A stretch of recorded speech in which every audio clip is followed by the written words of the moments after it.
Michael Kaskey-Blomain, our 97.3 ESPN.com Sixers insider, joins us on the phone now to dig into this Celtics-Sixers deal. Will it happen? Will it not happen? Is it Fultz? Who other are the prospects? We know De'Aaron Fox was in today. Malik Monk was in Thursday. Fultz might come in tonight. A lot of moving wheels going on. And the real Mike KB on Twitter joins us now. Mike, how you doing? Hey, Josh, I'm doing pretty well, man. How about yourself? Good. All right, so let's start with the discussion about this deal. Obviously, it hasn't happened yet, but it looks like from what we're reading and understanding that basically the Celtics would give up the first overall pick to the Sixers for the third overall pick and a future first-round pick. Obviously, it hasn't been determined which of the Sixers' plethora of first-round picks it would be, but it would at least be one of them. From what you understand and your perspective and what you're hearing, do you think this is going to be a straight picks deal, or could there possibly be players involved as well? It really depends on what form this trade ends up taking, Josh. I'm sure, late last night there was, some reports coming out that the Celtics could be interested in, acquiring these picks for the Sixers to kind of use then to move to get Jimmy Butler from the Bulls. They're, kind of a move to add as many picks as they can through the Sixers. So I think it really kind of depends on what form the trade takes. But it seems as though all the parameters that have been discussed between the Sixers and the Celtics is, solely based on picks coming, being exchanged between the two teams without, none of the names of the Sixers players have been mentioned as, potentially involved in the trade. It would end up being, most likely the third pick this year and one or potentially two, future first-round picks. It's a shame because, we can get rid of Okafor in the process of all this. So, yeah, he could end up being involved if this kind of fans out into a 3 or 4 team trade and other, assets and pieces get involved. I think he would certainly be, a guy that obviously the Sixers would be willing and looking to move, and that has, some value elsewhere that a team would feel, pretty good about getting Okafor with 2 years left on his rookie deal, potentially Chicago or maybe even Boston. So I do think that, while he's not being discussed in the, the straight up deal between the picks for the teams, I think that there's certainly, his name is not far from the, the equation. Do you think this is at all an indictment on Markelle Fultz that the Celtics would trade out of the first overall pick? I don't think so necessarily. It could be, certainly, but I think in this scenario, it's more a case of the unique situation that the Celtics are in as far as, being a team that was just in the Eastern Conference Finals and now a team that has the first pick in the draft, where, normally a team with the first pick in the draft is a team that's not necessarily in win right now mode, kind of a younger team that's still building, where the Celtics are in this unique situation where they're trying to, challenge the Cavs in the East, trying to get to the finals now. So they have an opportunity to, potentially do something that they think will improve themselves in the immediate future for, next season and the next season. Whereas, Fultz could certainly develop into, one of the top guards in the league, but he's probably not going to be that, immediately next year, his rookie year. Whereas for the Sixers, they already have such a core of young guys that are growing and developing together. And, the timeline's a little bit more pushed back than it is in Boston.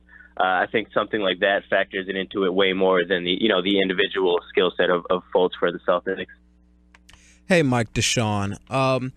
It's been rumored around Twitter for the last, 20 minutes to an hour that Fultz will be in Philly tonight to work out with the Sixers. Is there some truth to that? And if likely, how much more likely does that mean that the deal will actually take place? Hey, what's up, Deshaun? That's a great question. Fultz is, by all accounts, he is expected to be in Philly. The Sixers announced, the PR department announced that there will be another workout. They didn't say Fultz by name, but they did mention that there could be another workout at the complex later on today. They had, as Josh mentioned earlier, they had De'Aaron Fox in there this morning for his workout, which has now just gone completely under the radar since, obviously this report with the trade talks came out last night. Fox was a guy that I think a lot of people were kind of interested in, but now since, all the momentum that has come with this Fultz discussion has kind of flown under the radar. But yes, I do believe that he is expected to work out with the Sixers a little bit later on tonight at the complex in Camden. And I think it's pretty central to, the potential trade talks. To answer your question, Deshaun, I think, obviously they wanted to get his medical records, and I'm sure not that they necessarily need to see a ton from him out on the floor, but I'm sure that they would like to, be able to talk to him and kind of see how he thinks he would fit in, to what they kind of have already. They have, that while the roster is not totally set, they know that they have a guy in Ben Simmons that they want to have the ball in his hands. They obviously know they have a post presence in Joel, who's going to be, commanding touches. So I think that this workout, in addition to, just getting to pick his brain and getting to see his medical records, will be, pretty important to see how Fultz feels that he could fit into, what the Sixers have and moving forward. Okay, Mike, big picture. If this does get done, and I know you're going to be asked this a bunch of times if it does, you now have a core of Fultz, Embiid, and Simmons. Does this take the Sixers out of the Kyle Lowry sweepstakes that we heard about, or are they still looking to keep building this team with as much talent as possible and not fit? I think that's another great question, Deshaun. I do think that if this trade does go through as it's been projected to, and we do land Fultz, I do think it would take them out of the running for Kyle Lowry specifically. I think at that point you would, you kind of have your point guard of the future. You wouldn't want to, have him on the bench. I think they'd want him out there in the starting lineup with Simmons and Embiid as soon as possible to kind of get things rolling and get them gelling. But I do think it's a great point now, something that, with all the draft coming up, it's important to remember that they have, ample cap space. So I do think that they will pursue, even if this deal does go through, they will pursue some free agents. But I think the focus would shift away from maybe a guard like Lowry or even, Patty Mills, who is reported that they would be interested in, to maybe more, wing type guys. Redick was mentioned, Otto Porter, guys along those lines that would fit right, perfectly on the perimeter in between Fultz and Simmons and Embiid. So with Michael Kaskey-Blomain, our 97.3 ESPN.com Sixers Insider. You can follow him on Twitter at @TheRealMikeKB. Mike, speaking of Sixers free agency, if they get Fultz or any guard really in this draft, it obviously discounts several players in free agency. Looking at their options in free agency, is it time for them to maybe go out and invest in a veteran-type player to kind of complement all these young guys? I know they already brought in Bayless. I know they already brought in Gerald Henderson Jr., but I mean kind of a level above those guys kind of guy. Maybe even, I know Sixer fans might cringe when I say this, but maybe an Andre Iguodala kind of guy to come off the bench and be around these young guys, help teach them defense and such.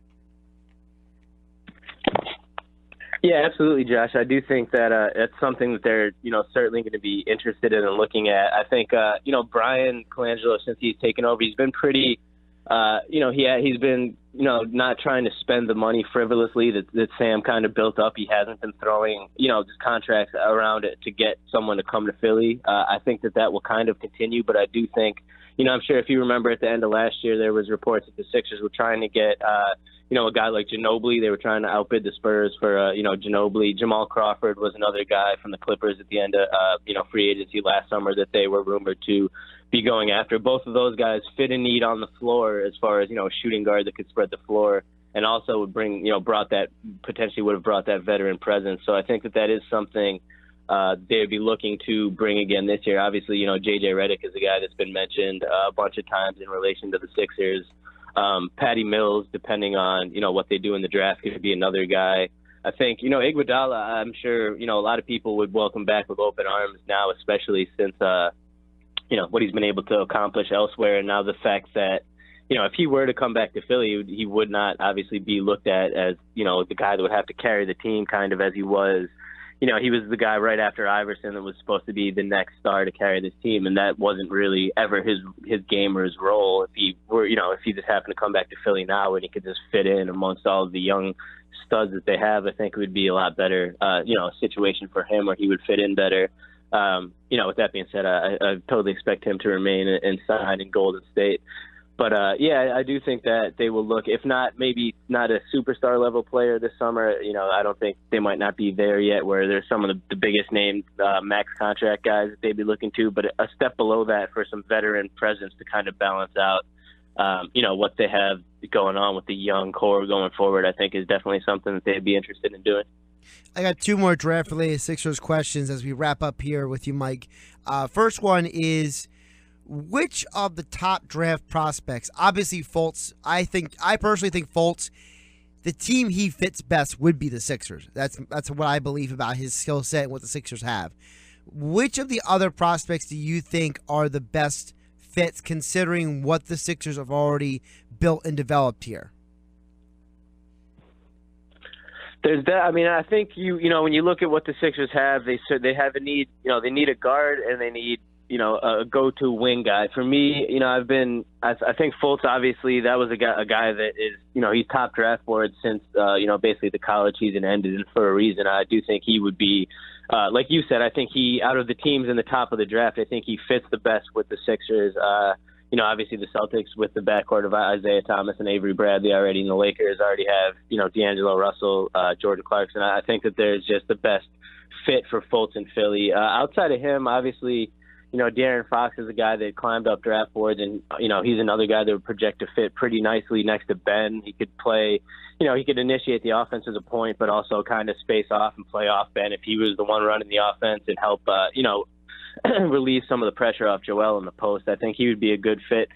So really, I mean, you're looking at, I'm not as high on Lonzo as a lot of people are. I just more so because I feel like he's a little bit more ball dominant than the other two guards, as in he needs the ball in his hands a little bit more to be as effective as he could be. Not saying that he can't be an extremely effective NBA point, that I'm just a little bit questioning his fit with Simmons a little bit more than I would worry about Fultz's or Fox's fit with Simmons. And then obviously Malik Monk, who the Sixers had in on Thursday for for his individual workout. They were, pretty impressed with what he brought to the table, and he's a guy that, fits strictly based off his ability to, shoot and space the floor. He would, obviously play off of Simmons as an off guard and be a guy that can, just relieve tons of pressure and space the floor for the Sixers. And then lastly, I've been big on Josh Jackson and Jason Tatum. I think those are two guys that could potentially be, your small forwards of the future. They're two-way players that can, develop into guys that get it done on both ends of the floor and can turn into, not necessarily as good as, a Kawhi Leonard or a Jimmy Butler per se, but in that mold and that skill set where they bring, versatility on both ends of the floor, and would be that kind of that final piece to round off the roster on the perimeter there for the Sixers. So, I mean, there's really a lot of guys that I think could help the Sixers in this draft. It's tough to, they really can't make a wrong pick with that third spot. It's honestly just a matter of, I think at this point, how much they really value Fultz and think that he's the guy, and then if, they can just go out and get him. Final question for you, Mike. I appreciate you coming on. The second-round picks, they got way too many. Are they really going to keep all those picks? I really think they should find a way to package those picks and try to either get something for them or maybe use them as an enticing piece to get rid of Okafor or something, because I don't really know what the value is of having that many second-round picks otherwise. Yeah, that's another great question, Josh. I was, according to, people with, some knowledge of the Sixers thinking right now, they are absolutely trying to, unload those picks, whether it be, packaging them to move up into the first round or just kind of adding them on. They're basically entertaining all offers for those second picks. I think they're interested in keeping the first of their own second-round picks, which is the 36th pick in the draft. I think they that one comes over from I believe that comes over from the Jazz or the Knicks, I think, maybe the Jazz. But I know that there's a few guys right around there, whether it be, Josh Hart from Nova, who they just brought in for a workout, or PJ Dozier from South Carolina. There's a few guys that are projected in that range that I think they are interested in potentially adding to the roster. And then after that, when you're talking about the 39th, the 46th, and the 50th picks in the draft, I think that at that point, the Sixers obviously, they don't need all those players. Like you said, they couldn't technically even fit four second-round rookies on this roster that's already, chock full of young guys, and they want to bring in some veterans, as we talked about. So I think after that 36th pick, which I expect them to probably keep them, make and keep themselves unless they can, find a good deal for that, I would say that they would be looking to, whatever they can get with those second-round picks, whether it kind of be tacked on in addition to, a trade like the Boston trade, or if they just package 2 or 3 of them together to try to sneak back into the end of the first round. But yeah, I definitely don't expect them to make more than 1 or 2 tops of those second-round picks for themselves. You can follow him on Twitter at @TheRealMikeKB. He's our 97.3 ESPN.com Sixers insider. We appreciate you, Mike, joining the show today and giving us an update on what's going on with all this stuff because, I mean, as far as we know, nothing could happen until draft night, and then we're all wrong. Yeah, absolutely, man. First, I appreciate you guys having me on, Deshaun and Josh, but I do think this, I don't expect a deal with Fultz to get done until draft day. I think Keith Pompey of the Inquirer tweeted that out earlier. I think that kind of goes without saying around this time a lot. I don't think a deal is going to get done until draft day, but, we certainly it's going to be an exciting week, to say the least. Thanks, Mike. Appreciate the time. Thanks, Mike. All right, fellas.